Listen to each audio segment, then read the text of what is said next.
Selamat pagi buat anak-anak semua. Bapak mengharapkan semoga semua anak-anak Bapak dalam keadaan sehat walafiat ya. Begitu juga dengan keluarga. Baik, pada pertemuan kita kali ini kita akan melanjutkan materi kita tentang fungsi kuadrat. Tetapi pada pertemuan kali ini fungsi kuadrat yang kita bahas itu adalah bagaimana hubungan antara determinan dengan koefisien pada fungsi kuadrat terhadap grafiknya juga. Kemudian bagaimana fungsi kuadrat itu kita terapkan di dalam kehidupan sehari-hari atau sering dinamakan aplikasinya dalam kehidupan kita sehari-hari. Iya, mengenai fungsi kuadrat, tentu anak-anak semua sudah belajar sebelumnya, yaitu pada pertemuan sebelumnya, baik itu mengenai pengertian fungsi kuadrat, kemudian bagaimana untuk melukis grafik daripada fungsi kuadrat, begitu juga dalam menentukan nilai-nilai maksimum atau minimum, atau sering juga dinamakan titik balik maksimum dan minimum. Peta konsep kita sudah sampaikan sebelumnya, tetapi ini kembali Bapak tampilkan, yaitu pada poin yang terakhir, yaitu penerapan fungsi kuadrat. Untuk pengetahuan daripada penerapan ini, yaitu menjelaskan hubungan antara koefisien dan diskriminan fungsi kuadrat dengan grafiknya. Kemudian di dalam aplikasinya atau penerapan itu, yaitu keterampilannya, menyajikan dan menyelesaikan masalah kontekstual dengan menggunakan sifat-sifat fungsi kuadrat. Ya, tentu di sini yang dinamakan dengan masalah kontekstual adalah kebiasaan-kebiasaan ataupun hal-hal yang kita temui di dalam lingkungan kita, di dalam lingkungan kehidupan sehari-hari. Contoh misalkan ini sudah ditampilkan mungkin sebelumnya. Ini merupakan bagian-bagian daripada fungsi kuadrat itu sendiri. Tentu kalian sering bermain ya. Untuk anak-anak itu suka bermain tali. Apa yang bisa kita lihat dari permainan itu? Bahwa tali yang dikelombangkan atau diayunkan itu tentu membentuk sebuah grafik. Itu yang dinamakan dengan grafik fungsi. Kenapa itu dinamakan seperti itu? Ya tentu terlihat dari bentuknya. Dia bukan merupakan sebuah garis lurus jika diayunkan. Sehingga di saat dia membentuk sebuah fungsi, kaki kita tidak kena. Kalau lurus coba kita bayangkan, itu akan terpotong atau kena ke kaki ya. Begitu juga dalam hal-hal yang biasa kita lihat di dalam permainan golf. Golf itu dipukul dengan sticknya, dia tidak akan lurus, tetapi dia membentuk sebuah garis yang melengkung, dan itu merupakan bagian daripada fungsi kuadrat. Begitu juga dalam kehidupan sehari-hari ataupun yang biasa mungkin ya dilakukan di rumah bagi yang memasak dengan istilah di Sunda sepan, itu bentuknya bisa merupakan sebuah fungsi kuadrat. Walaupun dia kita lihat berbentuk kerucut, tapi bagian daripada sisi itu merupakan bagian daripada fungsi kuadrat. Tentu kita harus kembali mengingat bagaimana bentuk daripada fungsi kuadrat itu sendiri. Secara umum fungsi kuadratnya sudah dinyatakan di awal, yaitu fx sama dengan ax kuadrat tambah bx tambah c, di mana a itu disebut koefisien. Tadi topik kita mengatakan untuk melihat bagaimana hubungan koefisien dengan diskriminan pada fungsi kuadrat itu. Jadi A itu dinamakan koefisien daripada X kuadrat karena dia diikuti dengan X kuadrat. Kemudian ditambah BX.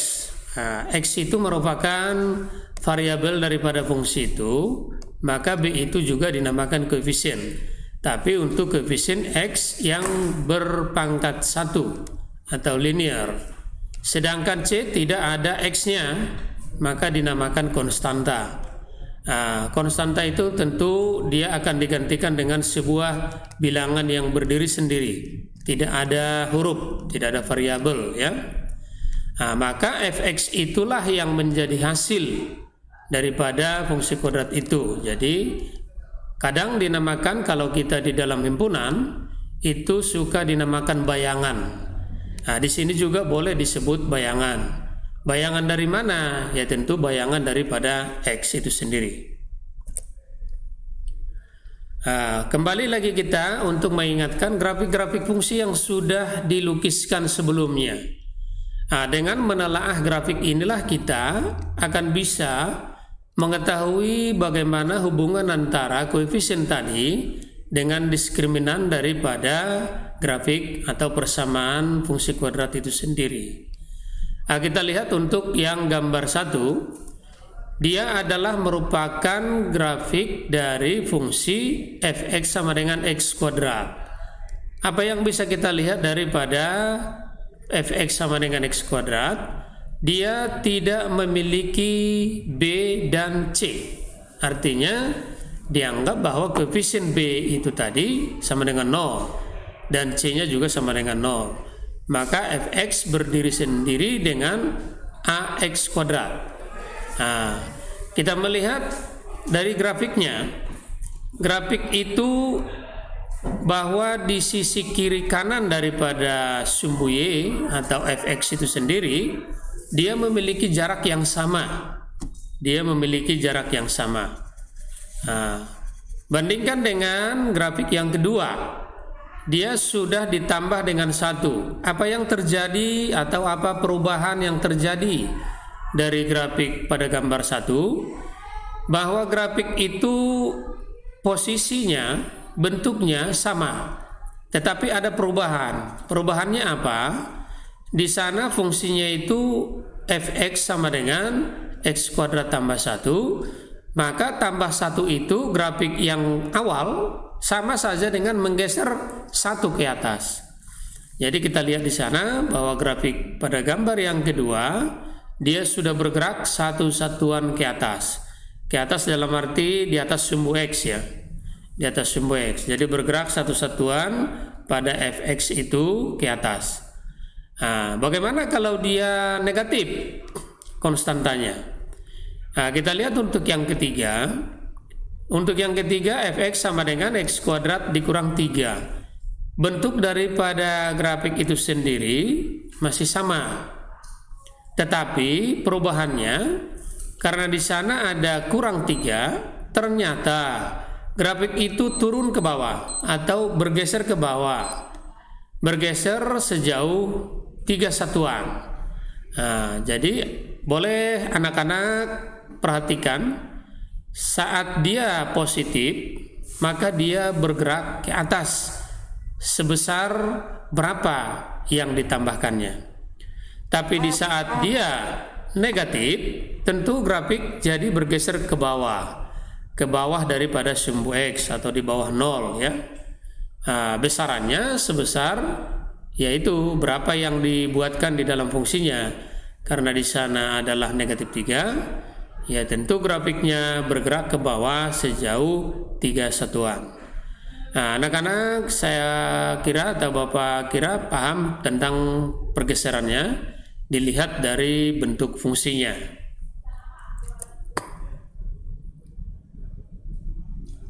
Berdasarkan grafik yang sudah kita nyatakan tadi, berarti grafik fungsi dapat diperoleh dari grafik fungsi awal yang digeser vertikal sejauh P satuan.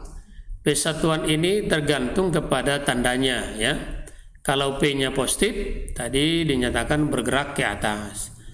Tapi kalau P-nya nanti yang negatif, tentu dia bergeraknya ke bawah, di bawah daripada 0 atau di bawah daripada sumbu X-nya. Kemudian koordinatnya itu titik baliknya minimum. Nah, kenapa dia minimum? Karena di awal sudah dinyatakannya, kalau dia minimum ya tentu dia grafik itu membukanya ke atas. Grafiknya membuka ke atas. Itu kalau minimum. Sementara kebalikannya, kalau dia grafiknya membuka ke bawah, maka dia dinamakan maksimum. Berarti anak-anak bisa simpulkan, di samping daripada membuka, tentu lihat dari titik antara kiri dan kanan dari grafik itu sendiri. Titik pertemuan kiri dan kanan, artinya puncaknya, gunungnya, dia menggunung ke bawah atau ke atas. Kalau dia tadi menggunungnya di bawah atau puncak gunung atau grafiknya di bawah, ya tentu minimum. Tetapi kalau puncaknya di atas atau dia bentuk gunungnya ke atas daripada sumbu X-nya, maka otomatis dia akan maksimum. Ya, kita perhatikan sekali lagi dulu sebagai contoh soalnya ya. Ini gambar di samping adalah beberapa grafik fungsi kuadrat. Nah, yang bahagian A-nya ini tentu ke bawah dia puncaknya, dia minimum. Sehingga minimumnya di mana? Titiknya, titik puncak minimumnya di mana? Kita melihat bahwa dia masih berada tepat di sumbu X-nya, maka dia tentu tidak bergerak terhadap Fx atau tidak bergerak terhadap sumbu Y-nya. Otomatis dia nilainya 0. Tetapi pergerakan daripada X-nya untuk yang grafik A itu, kita melihat dia sudah sejauh 4 satuan di kiri 0, di sebelah kiri 0. Maka dia punya titik balik daripada grafik itu minimumnya adalah negatif 4,0. Jadi dari hasil itu, dengan grafik yang tadi di awal kita nyatakan bagaimana plus minnya, maka dia fungsinya bisa dinyatakan langsung, yaitu Fx sama dengan X tambah 4 kuadrat. Nah, ya kuadratnya tentu karena kita berbicara tentang fungsi kuadrat. Kemudian kita perhatikan untuk yang bahagian B, dia juga tetap minimum karena dia grafiknya membuka ke atas atau puncak grafik itu di bawah. Nah, tinggal kita mau melihat koordinatnya berapa. Koordinatnya kita melihat kembali bahwa di sini X-nya tidak bergerak. Dia tidak bergerak grafik itu terhadap sumbu X. Kenapa tidak dinyatakan tidak bergerak? Karena posisi Fx itu sendiri membagi dua grafiknya. Otomatis perpotongan Fx terhadap grafik itu, itulah yang merupakan titik paling puncaknya. Nah, paling puncaknya, paling tinggi nilainya. Ada berapa? Nah, itu tentu ada 3 berdasarkan grafik dan Cartesius yang ditunjukkan. Kotaknya itu ada 3 satuan. Tetapi di X-nya dia tidak bergerak, maka dinyatakan dia 0. Sehingga memiliki titik balik minimumnya, koordinatnya adalah 0,3. Nah, jadi tepat terletak pada sumbu Fx. Ya, kalau di sumbu yang biasa koordinat Cartesius, anak-anak sering menyatakan itu dengan sumbu Y. Sehingga persamaan daripada fungsi kuadrat itu sendiri adalah Fx sama dengan X kuadrat tambah 3. Nah, di sini harus kita bedakan bagaimana dia di saat tambah 3 dan bagaimana dia di saat ditambah, dikurung lalu dikuadratkan. Ya. Kalau dia kuadratnya itu hanya ada di X-nya, yaitu di variabel daripada koefisien A-nya, maka dia cukup tambah saja. Tetapi di saat dia bergeraknya grafiknya sudah lebih daripada 0 atau bergerak ke sumbu fx-nya ke kiri atau ke kanan, maka otomatis dia dikurung dulu baru dikuadratkan. Ya. Kita lihat untuk yang C-nya. Untuk mengimbangi yang bahagian A tadi, ya. Koordinat pada titik C itu, titik baliknya tetap minimum karena sama-sama dia membuka ke atas. Kita lihat pergerakan daripada grafik C-nya itu ke kanan, sumbu X itu ke kanan, dia ada bergerak sejauh 5 satuan. Tetapi puncak daripada grafik masih berada pada sumbu X-nya. Artinya dia tidak bergerak pada sumbu fx-nya.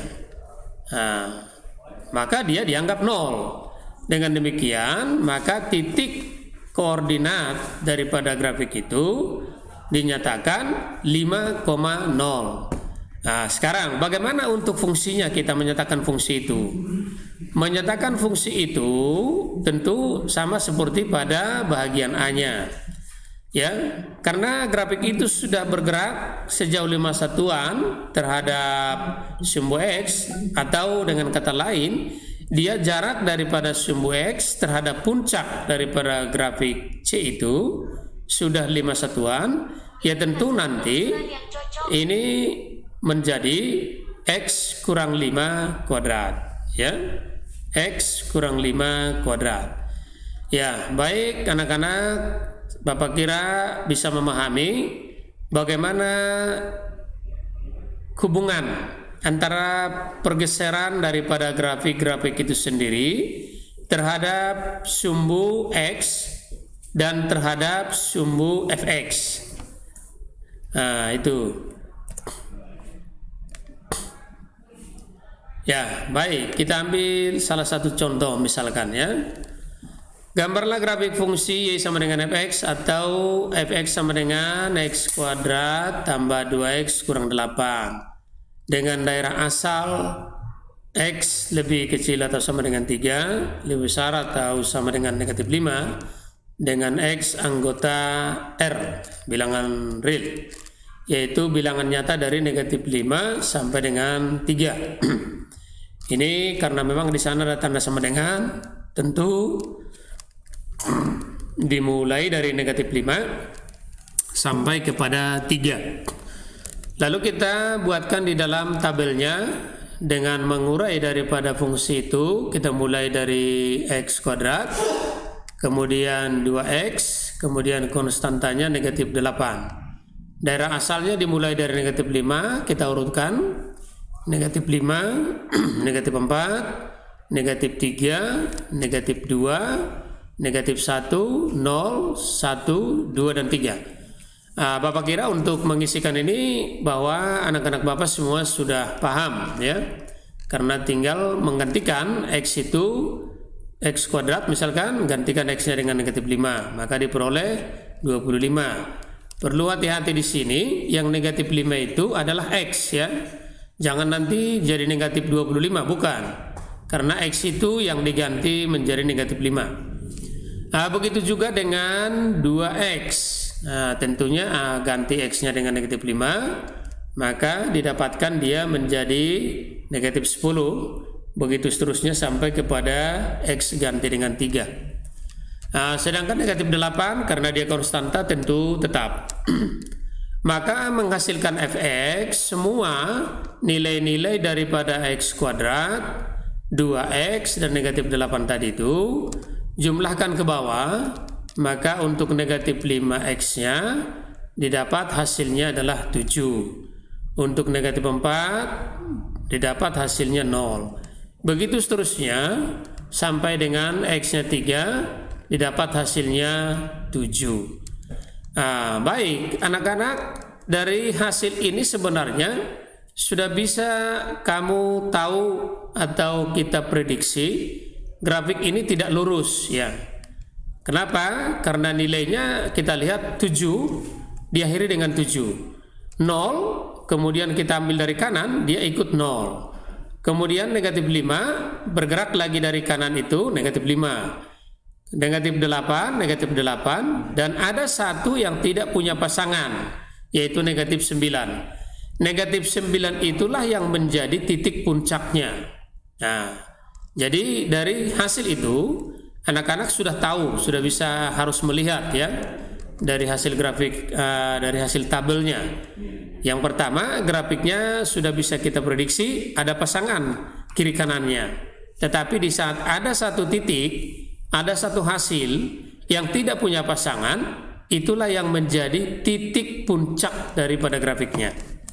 Nah, kemudian boleh dilihat bahwa titik puncak itu hasilnya negatif 9. Satu, koordinat daripada titik puncak itu adalah negatif 9. Kira-kira negatif 9 itu di mana? Karena ini sudah nilai fx, tentu negatif 9 di bawah. Nah, kalau negatif 9 di bawah, yang tadi kita nyatakan dengan puncaknya, maka otomatis dong bahwa grafik itu membuka ke atas. Tidak mungkin puncak ke bawah, grafik membuka ke bawah. Itu hal yang tidak mungkin ya. Otomatis puncaknya di bawah, membuka ke atas. Sehingga ini akan kita lihat dari lukisan grafiknya seperti ini. Jadi sebuah grafik yang disajikan, maka kita harus tahu atau harus dapat menentukan berapa titik puncaknya. Apakah grafik ini maksimum atau minimum? Lalu kita lihat berapa titik pada X-nya yang bisa nanti punya jarak yang sama dari perpotongan grafik terhadap X itu.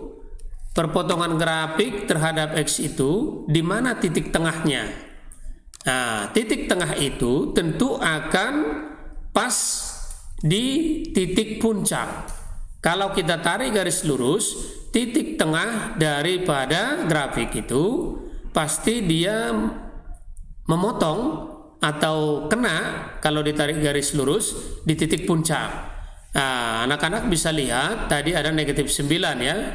Lihat negatif 1 dengan negatif 9, itulah yang menjadi titik balik minimum atau titik puncaknya, koordinatnya negatif 1, negatif 9. Kalau kita mengambil garis yang bisa membagi dua grafik ini, maka haruslah garis lurus yang melewati atau memotong grafik itu di titik negatif 1, negatif 9. Nah, kembali ingat anak-anak, sebuah garis yang membagi dua grafik itu dinamakan dengan apa pada pertemuan sebelumnya? Itu dinamakan sebagai garis sumbu. Itulah sumbu daripada grafiknya. Nah, jadi dengan demikian ini sudah bisa kita lihat ya. Dari grafik itu tentu anak-anak sudah bisa memahaminya, ya. Oke. Unsur-unsur pada grafik itu apa yang bisa kita lihat? Apa yang bisa kita ketahui dari grafik itu? Tadi sudah Bapak singgung sedikit. Yang pertama, kita sudah bisa tahu bahwa sumbu simetrinya berapa atau berada di mana. Kemudian pembuat nol fungsi. Pembuat nol fungsi itu tadi kan fungsinya fx. Ya tentu fx itu dianggap 0 atau sama dengan 0. Kalau fx-nya sama dengan 0, tentu kita akan menemukan nilai-nilai x-nya. Nilai-nilai x itu yang mana? Nilai-nilai x itu adalah perpotongan grafik terhadap sumbu x-nya. Nah, jadi di sini pembuat nol fungsi itu adalah pada x sama dengan 1 dan pada x sama dengan negatif 3. Jadi, kalau nilai x1, x sama dengan 1 kita gantikan kepada fungsi, dia akan menghasilkan 0. Atau kalau nilai x-nya kita ganti dengan negatif 3, maka fungsi itu akan sama dengan 0. Nah, itu yang disebut dengan pembuat nol fungsi. Kemudian yang ketiga, titik balik minimum atau nilai minimum fungsi. Ini sama artinya. Jadi titik balik minimum ataupun maksimum bisa kita lihat dari sebuah grafik. Kalau dia minimum, tentu tadi kita nyatakan puncaknya di bawah atau grafiknya membuka ke atas. Nah, sebaliknya, jika puncaknya di atas atau grafik itu sendiri membuka ke bawah, maka dia akan dinamakan maksimum. Yang keempat yaitu daerah asal fungsi. Daerah asal fungsi adalah nilai-nilai X yang kita gantikan kepada fungsinya, ya. Oke. Baik, unsur-unsur yang bisa kita simpulkan, kita nyatakan dari grafik tadi itu. Jadi jika grafik fungsi terbuka ke atas atau jika koefisien X kuadratnya itu adalah positif, itu ya, jika dia positif. Kalau sebaliknya dia terbuka ke bawah, maka dia adalah maksimum atau nilai A-nya negatif. Lalu bagaimana diskriminan dengan koefisien tadi? Ini tentu sudah diinikan pada waktu kemarin ya. Baik, inilah yang bisa kita nyatakan di dalam hubungan antara diskriminan dengan koefisien tadi. Yang pertama, kalau D itu kemarin sudah dijelaskan, dia memiliki nilai adalah B kuadrat dikurang 4AC atau dinamakan dengan diskriminan. Kalau dia lebih besar dari 0 positif, maka memiliki dua akar yang berbeda, yaitu ada akar-akarnya, ada nilai-nilai X-nya, X1, X2. Tetapi jika dia sama dengan 0, dia punya akar yang sama, dua dia nilainya, tetapi kembar. Namanya yaitu penyelesaiannya sama. Kemudian jika D-nya negatif atau lebih kecil dari 0, tentu tidak memiliki akar penyelesaiannya, ya. Nah, lalu bagaimana hubungan dengan grafik fungsinya? Kalau D lebih besar dari 0, maka fungsi memotong sumbu X pada 2 titik. Tapi jika dia sama dengan 0, dia tepat hanya pada 1 titik di sumbu X-nya. Tetapi jika D-nya lebih kecil dari 0, tidak berpotongan dengan sumbu X. Ya, ini sudah pengaruhnya tadi. Jadi untuk berikutnya, jika A-nya lebih besar dari 0, grafik terbuka ke atas, dinyatakan minimum. Tetapi jika A-nya lebih kecil dari 0, maka dia terbuka ke bawah, maka dinamakan grafik bernilai maksimum. Lalu bagaimana penerapannya terhadap pelajaran lain fisika atau ke sehari-hari, termasuk yang di awal tadi, baik itu permainan, dan yang paling penting bagaimana kita dalam lingkungan kita sehari-hari, ya. Seperti halnya kita lihat ada jembatan-jembatan yang di Kota Bandung misalkan, yang itu bentuknya berupa fungsi kuadrat. Seperti di Pasteur ada itu jembatan yang menjadi ikon daripada Kota Bandung juga, itu merupakan bagian daripada fungsi kuadrat. Ya, ini saya kira menjadi untuk tugas ditelah oleh anak-anak nanti.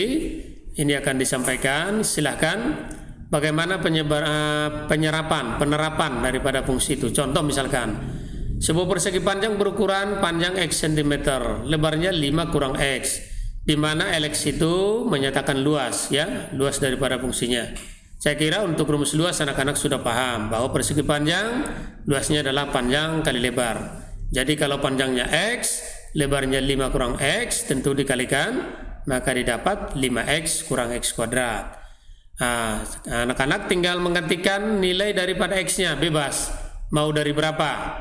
Boleh dari 0, boleh dari negatif. Tetapi nanti yang perlu kamu lihat, nilai daripada luas itu yang bisa memenuhi berapa.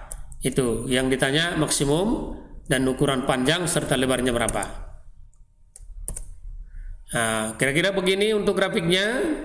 Nah, tentu anak-anak nanti bisa menelah kembali grafik ini, ya, dengan apa yang sudah kita nyatakan itu. Ya. Ya. Demikian anak-anak yang bisa Bapak sampaikan untuk pertemuan kita kali ini. Semoga apa yang Bapak sampaikan bermanfaat dan menjadi dasar untuk masuk ke materi-materi yang lebih tinggi nanti, ya. Besar harapan Bapak bahwa apa yang Bapak sampaikan bisa kembali diulang oleh anak-anak di rumah, termasuk contoh soal yang mengenai persegi panjang. Karena ini penerapannya nanti lebih banyak pada soal-soal yang istilah sekarang dinamakan nanti dengan soal Hodge. Demikian yang bisa Bapak sampaikan. Terima kasih atas perhatian dan waktunya. Mohon maaf jika ada hal-hal yang kurang berkenan ataupun ucapan atau kalimat dari Bapak. Sekian dan terima kasih. Wassalamualaikum warahmatullahi wabarakatuh.